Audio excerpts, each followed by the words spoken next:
Excelente noche tengan todas y todos. Gracias por acompañarnos en una emisión de Enigmas, un podcast creado para abordar temas esotéricos y también donde pondremos bajo la lupa aquellos grandes misterios que hoy en día continúan sin resolverse. Yo soy tu amigo Adrián Muñiz y comenzamos.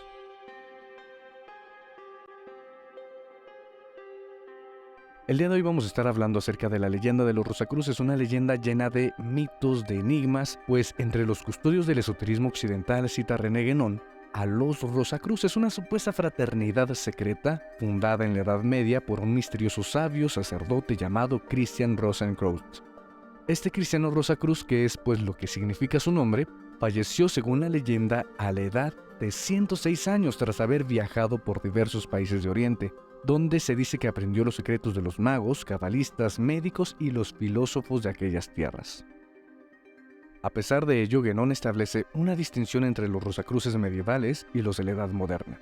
Respecto a los primeros Rosacruces, Guénon explica que Christian Rosenkreuz es pues la representación de una entidad colectiva de iniciados o adeptos del esoterismo cristiano. Y cito que dice: parece ser que después de la destrucción de la Orden del Temple, los iniciados en el esoterismo cristiano se reorganizaron de acuerdo con los iniciados al esoterismo islámico. ¿Para qué? Pues para mantener en la medida de lo posible el lazo que había sido aparentemente roto por esta destrucción. Y pues en efecto, los verdaderos Rosacruz fueron propiamente los inspiradores de esta reorganización, hasta que en el siglo XVII la imposibilidad de cumplir su función les obligó a retirarse a Oriente. Para evitar ser perseguidos o molestados, decidieron trabajar de la manera más discreta y anónima posible. Por eso es que los primeros y verdaderos Rosacruces, que personificaban la posesión de un estado espiritual, no han podido dejar ningún rastro visible en la historia profana. Si alguien se ha declarado Rosacruz, se puede afirmar que no lo era ciertamente en realidad, pues esta orden es completamente hermética. Ahora bien, si no han dejado rastro visible, ¿cómo afirmar que los Rosacruces fueron herederos de los del Temple? ¿Acaso Guénon utilizó la leyenda Rosacruz para sobreponer el tema central de su discurso, es decir, la persistencia y la continuidad del esoterismo cristiano desde la Edad Media hasta la Edad Moderna? Por otra parte, en el siglo XVII los Rosacruces históricos, que Guénon denomina rosacrucianos, pues están ya más o menos desviados, o en todo caso muy alejados de la fuente original, y no tenían de rosacruciano más que el nombre usurpado que por una iniciativa completamente individual de sus fundadores interpretaron según su propia fantasía. Sin embargo, Christian Rosenkreuz fue un fabuloso personaje inventado a principios del siglo XVII. Gracias a las investigaciones de Francis Yates, sabemos que el rosacrucismo fue, pues en rigor, un movimiento creado en torno a 1614 para dar, pues, un nuevo impulso a la decaída reforma protestante, la cual estaba perdiendo fuerza y se había dividido completamente. Entonces, en tal coyuntura se consideró pues que era necesario una nueva reforma general basada en la tradición esotérica, hermética, cabalística y pues en el estudio científico de la naturaleza. Por otro lado, este movimiento sirvió de apoyo tanto religioso como intelectual a las pretensiones del príncipe Federico V, elector palatino y jefe de la Unión Protestante, quien aglutinaba a los príncipes protestantes alemanes contra la Liga Católica liderada por los Habsburgo de España y de Alemania.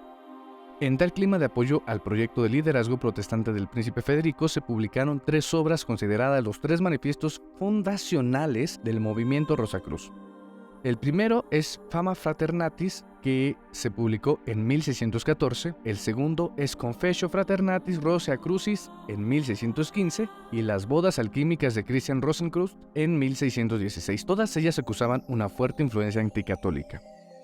La Fama Fraternatis, de inequívoco tono antijesuítico, narraba la vida de Christian Rosenkreuz y la fundación de una fraternidad secreta que laboraba por el bien y la felicidad de la humanidad y pretendía poner remedio a los excesos de la Iglesia Católica. Entre sus normas se encontraban la de no llevar hábito para adaptarse mejor a las costumbres de cada país, la reunión una vez al año de todos sus miembros y que cada hermano preparase a una persona para que fuera digna de sucederle tras su muerte. Luego entonces el manifiesto, pues iba acompañado de un ensayo sobre la reforma general del mundo, el cual pues en realidad se había tomado literalmente de uno de los capítulos de los informes del Parnaso, publicados por Traiano Vocalini para criticar tanto el Concilio de Trento como la tiránica ocupación de Italia perpetrada por los invasores españoles y alemanes de la Casa de Habsburgo que aspiraban pues a someter a Europa. También se había inspirado este texto en un libro apocalíptico y profético titulado Naometría, escrito en 1604 por Simon Studium en defensa de la Liga Evangélica formada por Inglaterra, Dinamarca y los príncipes protestantes alemanes contra la Liga Católica liderada por los Habsburgo de España y de Alemania. El extraordinario interés suscitado por el folleto Rosacruz justificó que a los pocos meses se publicara otra obra para dar más detalles sobre esa misteriosa fraternidad secreta. Así apareció la Confessio Fraternatis, que se editó con un anexo titulado Breve consideración de una filosofía más secreta.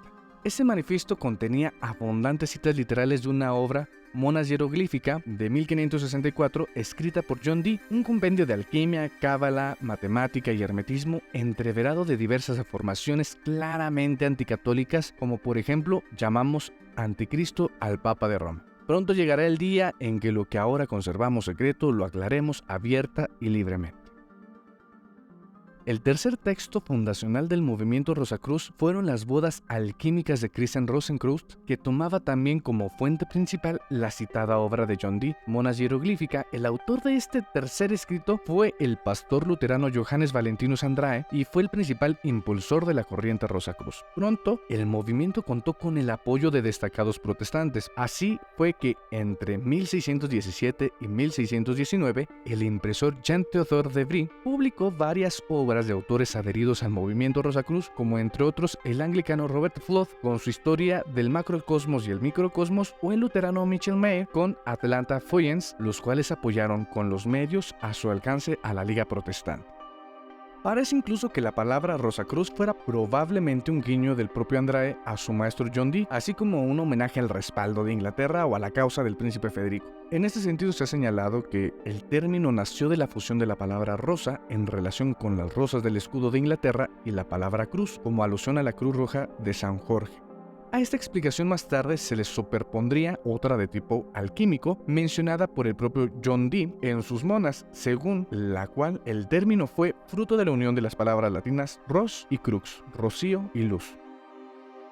Tras la definitiva derrota y destronamiento de Federico V y la toma de Praga en 1620 a manos de los ejércitos católicos imperiales, el movimiento Rosacruz perdió su sentido y fue abandonado. El movimiento Rosacruz, afirma Yates, se derrumbó cuando fracasó el movimiento palatino. El propio Andrae abjuró a la sazón de él y no dudó en calificarlo de broma. A partir precisamente de esa fecha se documenta un tipo de literatura católica y más concretamente jesuítica cuya intención resulta evidente: fagocitar el simbolismo Rosacruz. A los jesuitas, según Yates, se les ocurrió entonces apropiarse del simbolismo Rosacruz y presentarlo a su modo. Valiéndose de tal instrumento, trataron de reconquistar aquellas regiones protestantes para la causa de la Contrarreforma. Aunque los fundadores e impulsores iniciales del movimiento Rosacruz se desatendieran del mismo, la leyenda de uno de los más sabios misteriosos organizados en una fraternidad secreta que velaba por el progreso de la humanidad siguió alimentando la imaginación de filósofos y científicos tales como Newton, los cuales se afanaron en contactar con ellos para entrar a la organización. Incluso el racionalista Descartes, en sus múltiples viajes por Alemania, intentó infructuosamente entrar en contacto con los Rosacruces, lo cual, como no pudo, pues lo interpretó como un rechazo a su persona, y fue que tal vez por eso les dedicó su obra Thesaurus Mathematicus, que, en términos irónicos, fue una obra en la cual se dan los verdaderos medios para resolver todas las dificultades de esta ciencia. Y se demuestra que relativamente al espíritu humano no puede ir más lejos para provocar la duda o ultrajar la temeridad de los que prometen nuevas maravillas en toda la ciencia, y al mismo tiempo para aliviar en sus penosas fatigas a los hermanos de la Rosacruz que, enlazados noche y día con los nudos gordianos de esta ciencia, consumen inútilmente el aceite de su genio, dedicado de nuevo a los sabios del mundo entero y especialmente a los muy ilustres hermanos Rosacruz de Alemania. Inspirado en los Rosacruces, el propio Bacon escribió La Nueva Atlántida. Años más tarde, el tema de una fraternidad oculta que velaba por la humanidad alumbraría la creación de otros argumentos similares, como fue el Colegio Invisible de Robert Boyle, los Superiores Incogniti de la masonería templaria, los rituales masónicos que dieron origen al grado de Príncipe Rosacruz o los Mahatmas, o la Fraternidad Blanca de la Sociedad Teosófica fundada por Elena Blavatsky en 1875.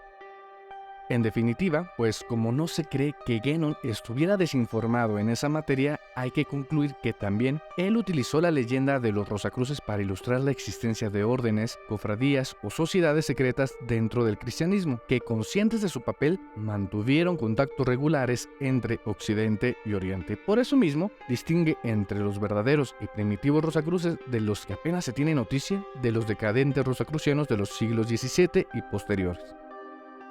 De esta manera, quedaba apuntada la idea de que Andrae y sus acólitos no hicieron más que recuperar un tema preexistente, la leyenda de los Rosacruces que utilizaron en beneficio de su causa. Es así como llegamos hasta el final de este podcast y yo te agradezco que me hayas acompañado hasta el final de esta emisión. No olvides suscribirte y si te gustó, deja tu manita arriba. Excelente noche.